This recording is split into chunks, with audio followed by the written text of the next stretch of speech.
For 12 years, I believed I had the perfect marriage. My wife, Claire, was thoughtful, kind, and always seemed loyal beyond doubt. We met in college, built our lives together from nothing, and eventually moved into a modest home in the suburbs. I worked long hours as an engineer, while Claire handled most of our day-to-day life, paying bills, handling mail, and managing our family car. I trusted her completely. There was never a reason not to. One morning, I came home early from work because a project got delayed. As I walked up the driveway, I noticed a white envelope tucked under the windshield wiper of Claire's car. It looked official, the kind of mail from a dealership or manufacturer. I placed it on the kitchen counter, assuming it was something routine. Claire was at her office, so I decided to open it, thinking it might be about a safety issue. The letter was from the car company, notifying the owner of a recall due to a faulty airbag. But what caught my attention was the name printed in bold, to Claire Reynolds and Matthew Hayes. I froze. My name wasn't Matthew Hayes.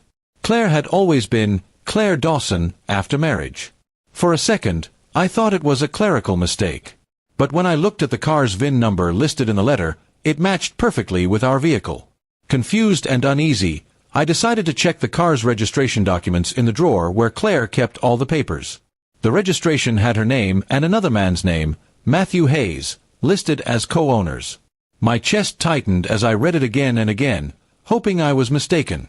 How could there be another name tied to her car, one she drove every day to work?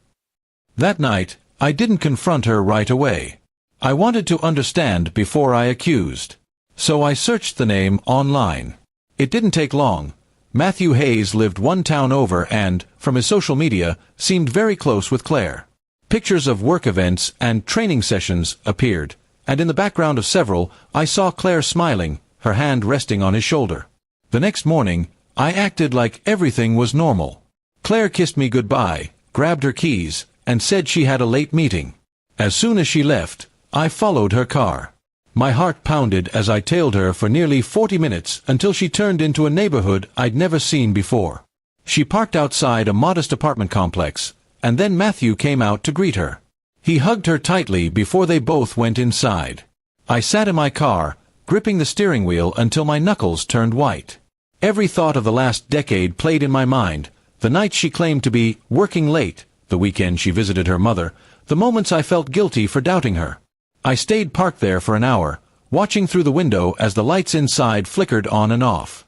I didn't need to see more. The truth was already clear. When Claire came home that night, I was waiting at the dining table with the recall letter in front of me. She paused the second she saw it. Her face went pale, and she didn't even try to act confused. "Where did you get that?"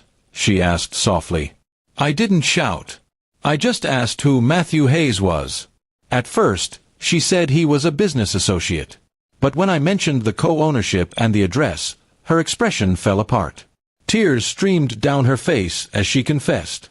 She had been seeing him for almost 3 years. It started as friendship, then something she couldn't stop.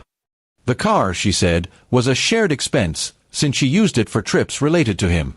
Her words sounded distant, like they belonged to someone else.